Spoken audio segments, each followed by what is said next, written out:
જય સ્વામિનારાયણ મુક્તરાજ, જય સ્વામિનારાયણ. કેમ છો? બહુ હસો છો ને કંઈ? મજા આવી ગઈ મારી જોડે? હું મળવા આવી ગયો ને તમને પાછો. હું રૂબરૂ બી મળવા આવવાનું છું હો. ચિંતા ના કરતા તમે ભક્તરાજ. આપણે સંસ્કૃતની વાતો ચાલતી હતી ને, બરાબર? બાપાના ગુણોમાં સૌથી પહેલો આપણે સંસ્કૃત શબ્દ આવે છે, નહીં? તો આજે નવો શબ્દ શું છે ખબર છે? નવા ગુણની વાત કરવાની છે. એનો શબ્દ ખબર છે તમને શું છે? વિરક્ત. વિરક્ત એટલે કે એકદમ અનાસક્ત, કોઈ પણ વિષય ભોગમાં આસક્તિ નહીં. ભક્તરાજ, ત્યાગ અને વિરક્તિમાં શું ફેર છે તમને ખબર છે? અઘરો પ્રશ્ન છે ને મારો. ત્યાગ અને વિરક્તિમાં શું ફેર ખબર પડી? ત્યાગ એટલે છોડી દેવાનું. વિરક્તિ તો કેવું ખબર છે કે મનમાં જે વસ્તુની ઈચ્છા ના થાય, મનમાંથી જ એની ઈચ્છાઓ ટળી જાય, એને વિરક્તિ કહેવાય. અને એમાં સ્વામી બાપાનો નંબર 1 આપણે વાત કરી હતી ને. સ્વામી બાપા, પ્રમુખ સ્વામી મહારાજ બધામાં સૌથી આગળ રહેતા હતા. એમનો ગોલ હતો કે જે બી કરીએ ને એમાં એક્સ્ટ્રા ઓર્ડિનરી રહેવાનું, આપણાથી આગળ કોઈ ના હોવું જોઈએ, એવો એમનો ગોલ હતો. એટલે દરેક ગુણમાં સ્વામી આગળ ને આગળ. હવે આપણે ફરીથી પેલું સંસ્કૃત પૂછી લઉં તમને. મુક્તરાજ, કિમ અસ્તિ સુખમ વર્તતે? બોલો, કિમ અસ્તિ સુખમ વર્તતે? આવડી ગયો સંસ્કૃત, તમને આવડી ગયું મુક્તરાજ. તો હવે આપણે બાપાના ગુણ વિશે સાંભળીશું. સ્વામી બાપાનું કેવું તો ખબર છે કે દેશ પરદેશ જાય, આખી દુનિયા ફરે, બધે જ ફરે, પણ એમને છે ને કોઈ વસ્તુની આસક્તિ નહીં. દિવ્યાત્મા, કોઈ વસ્તુમાં એવું નહીં કે મારે આ જોઈએ જ, મળે તો શાંતિથી ભોગવવાનું, એની અપેક્ષા નહીં રાખવાની. ઘણીવાર તો એવા ઉચ્ચતમ ભોગ આવે ને તો બાપા એને ટાળી દેતા હતા, ખસેડી દેતા હતા. એવું નહીં કે બધું લઈ જ લેવાનું. એમની એક બહુ જ આ મોટી ખાસિયત હતી કે આજુબાજુ છે ને પંચ વિષયની છોડો ઉડતી હતી, પણ બાપાને લલચાઈ નથી શકી. બોલો, ધન વૈભવની જાગ જમાડ ચારેય બાજુ. સ્વામી જ્યાં જાય, મોટા મોટા રાજાઓ આ તે, બાપાને કોઈ દિવસ એનાથી પ્રભાવિત નથી થયા સ્વામી. ભાત ભાતના ભોજન એમને સ્પર્શી નથી શક્યા. જાત જાતના પદ અને પ્રતિષ્ઠાને લાભો એમને લોભાવી નથી શક્યા. એવા આપણા પ્રમુખ સ્વામી મહારાજ. એમને કોઈ અપેક્ષા નહીં, કોઈ દેખાડો નહીં. 1968 એ વખતે છે ને યોગી બાપા પણ હતા, અને પ્રમુખ સ્વામી મહારાજને 48 વર્ષ પૂરા થયેલા, અને એમની 48મી બર્થડે ઉજવવાની હતી.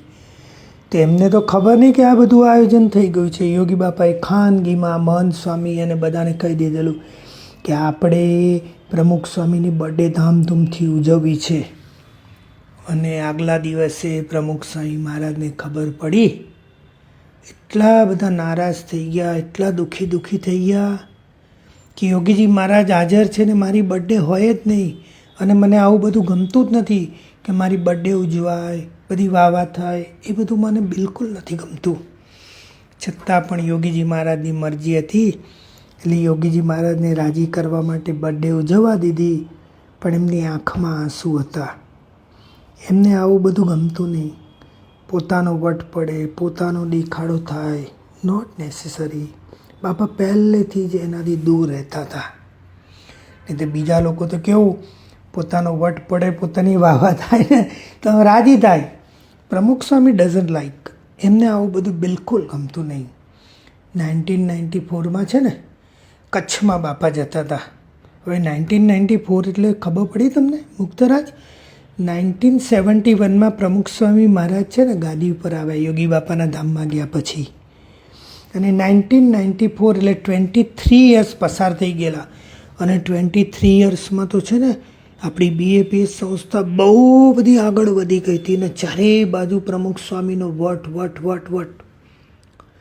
અને એવા વર્ષમાં બાપા કચ્છ જતા હતા, એટલે ત્યાંના હરિભક્તોએ અને ત્યાં વિચરણ કરતા હતા પૂજ્ય દેવચરણ સ્વામી, એમણે નક્કી કર્યું કે બાપાને આપણે હાથી ઉપર અંબાડી કાઢીએ. હાથી, યુ નો એલિફન્ટ, મુક્તાત્મા, વેરી બિગ એનિમલ, બહુ મોટું પ્રાણી કહેવાય, સૌથી મોટું પ્રાણી આ એલિફન્ટ કહેવાય.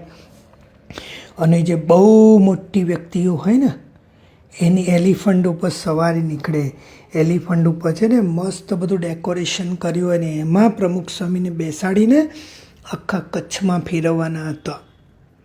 અને જેવી પ્રમુખ સ્વામીને ખબર પડી એમણે બોલાયા દેવચરણ સ્વામીને કે આ બધું શું નક્કી કર્યું છે, આ બધું મને પૂછ્યા આગળ કેમ નક્કી કર્યું, મને આવા બધા દેખાડા ગમતા નથી, મને આવું બધું નથી ગમતું બિલકુલ કે મારી વાવા થાય ના થાય, બધું કેન્સલ કરી દો.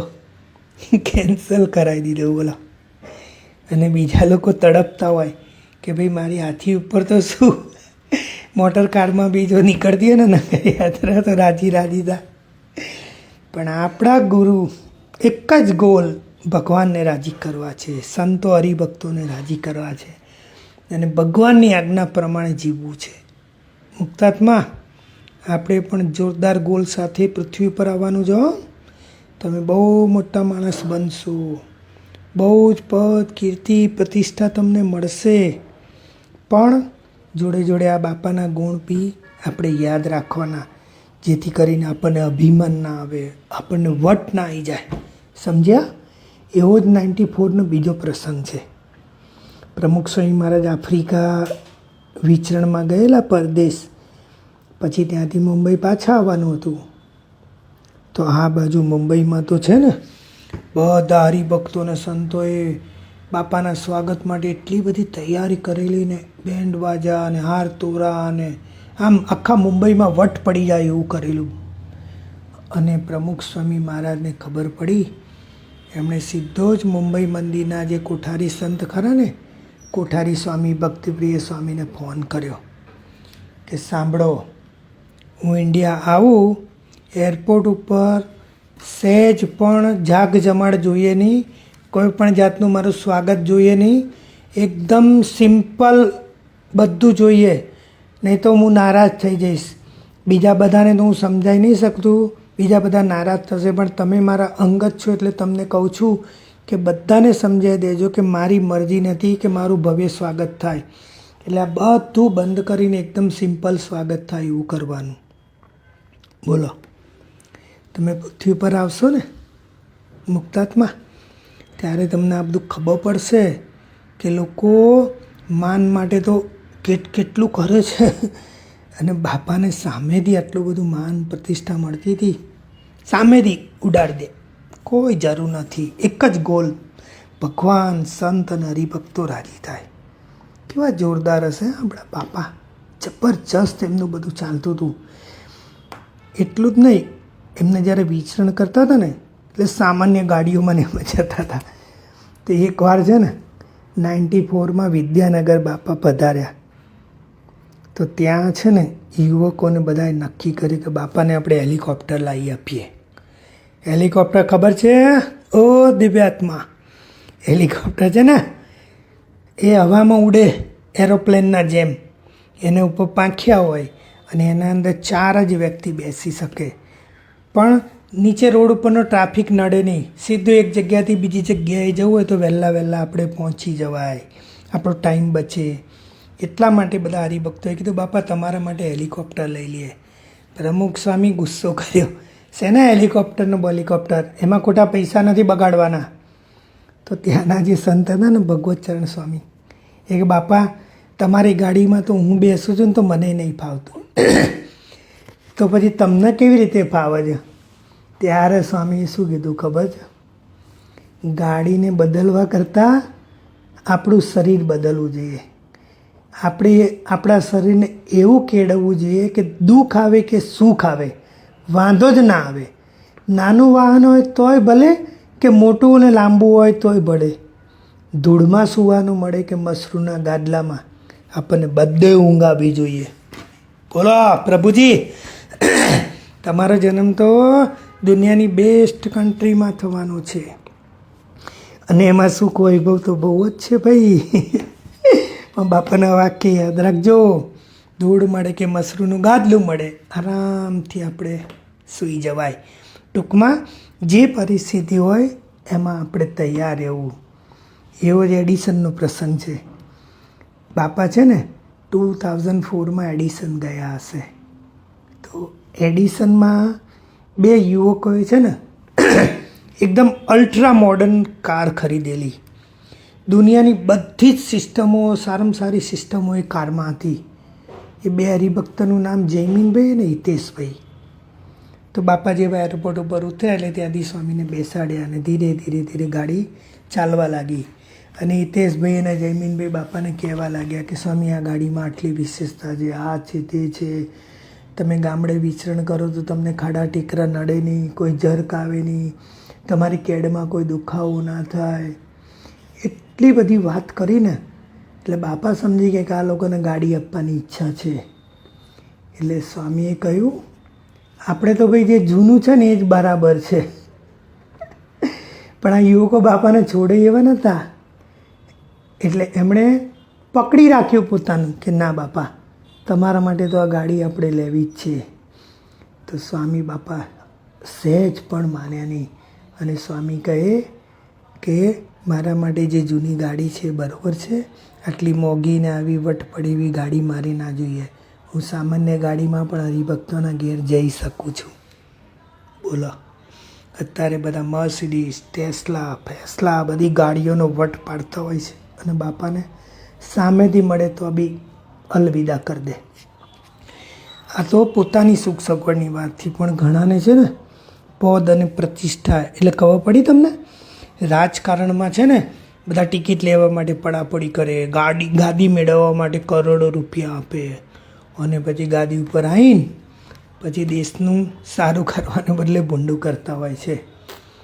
સ્વામીને પદ પ્રતિષ્ઠાની બી નથી પડી. બોલો, એકવાર લંડનથી પેરિસ છે ને ટ્રેનમાં બાપા જતા હતા. તો બધા સંતોના હરિભક્તો હતા. એમાં હર્ષદભાઈ બાપાના ફ્રેન્ડ જેવા. તો હર્ષદભાઈ રાણાએ કહ્યું કે બાપા, આ સરકારનું છે ને, ઇન્ડિયાની સરકારનું બધું તંત્ર તમને આપી દઈએ તો જોરદાર આપણો દેશ આગળ વધી જાય. અને એક તે બાપા માળા ફેરવતા. તો બાપાએ હાથ ઊંચો કર્યો અને કીધું, જો હર્ષદ, હાથમાં શું છે? માળા. અમારો હાથ નવરો જ નથી આ બધું પકડવા માટે. અમે સાધુ થઈને ભગવાનની ભક્તિ કરવા આવ્યા છીએ ભાઈ, આવા બધા પદ પ્રતિષ્ઠા માટે નથી. અરે એક વખત તો સંતોએ બહુ જ રકઝક કરી કે બાપા તમને નોબેલ પ્રાઇઝ મળે એના માટે અમે બધા જ મહેનત કરીએ. ત્યારે પ્રમુખ સ્વામી મહારાજે સાહજિક શું કીધું ખબર છે? મુક્તરાજ, જોજો બાપાની વાતો. સ્વામી કહે કે શ્રીજી મહારાજ અને ગુણાતીતાનંદ સ્વામી મળ્યા ને એ મારા માટે દુનિયાનું સૌથી મોટું નોબેલ પ્રાઇઝ છે. નોબેલ પ્રાઇઝ એટલે ખબર છે? દુનિયાની બહુ જ શ્રેષ્ઠ વ્યક્તિ હોય ને એના પ્રાઇઝ મળે. અને બાપાએ તો કેવા કેવા કાર્યો કરેલા કે જે આખી દુનિયામાં કોઈ ના કરે એવા કાર્યો કરેલા.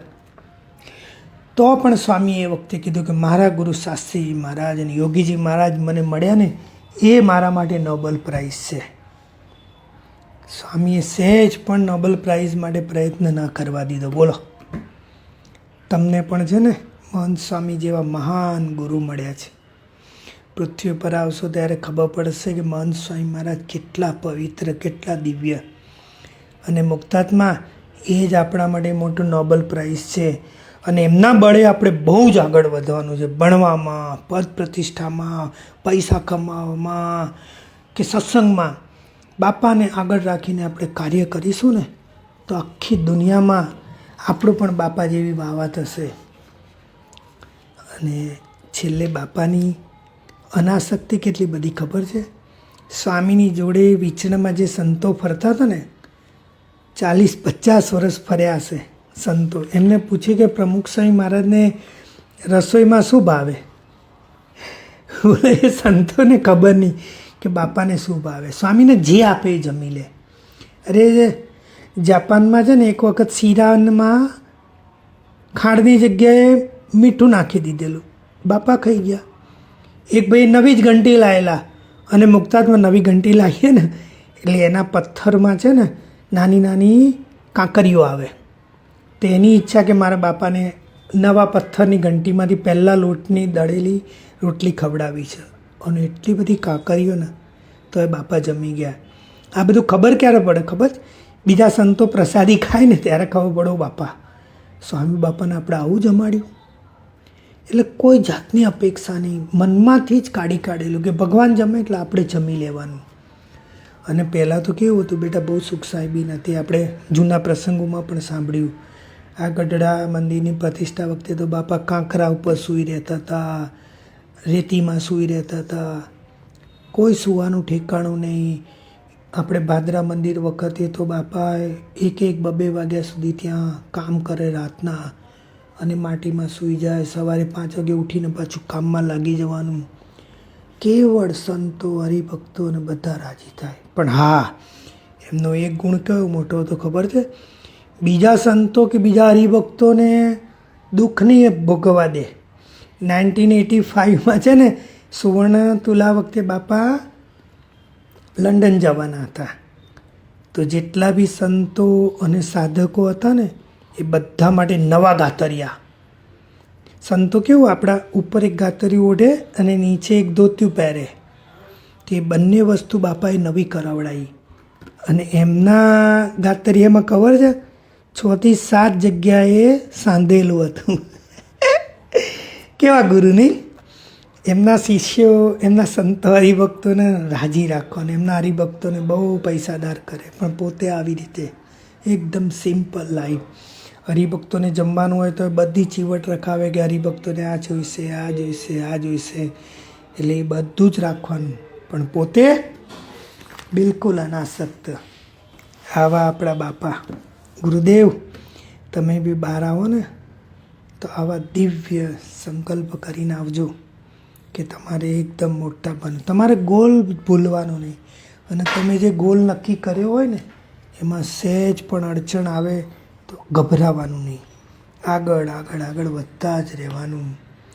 આમ બાપાએ સમાજની વચ્ચે રહીને વિશ્વભરમાં સત્સંગ કરતાં કરતાં આંતરરાષ્ટ્રીય મોટી મોટી વ્યક્તિઓના માન સન્માનો પામ્યા, પણ દુનિયાની એક પણ આકાંક્ષા એમને અડી નથી શકી. તો આપણે પણ દિવ્યાત્મા એવા બનવાનું છે, બરાબર ને? બસ તારે તમારી અમે રાહ જોઈએ છીએ.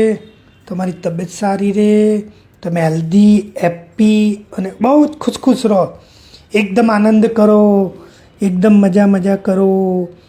અને મમ્મી પપ્પા માટે તમારે એટલો જ આદર રાખવાનો છે, હા દિવ્યાત્મા? તો ચલો મળ્યા આપણે. Bye bye, see you, love you my દીકો, લવ યુ માય ડિયર બેટુ, લવ યુ.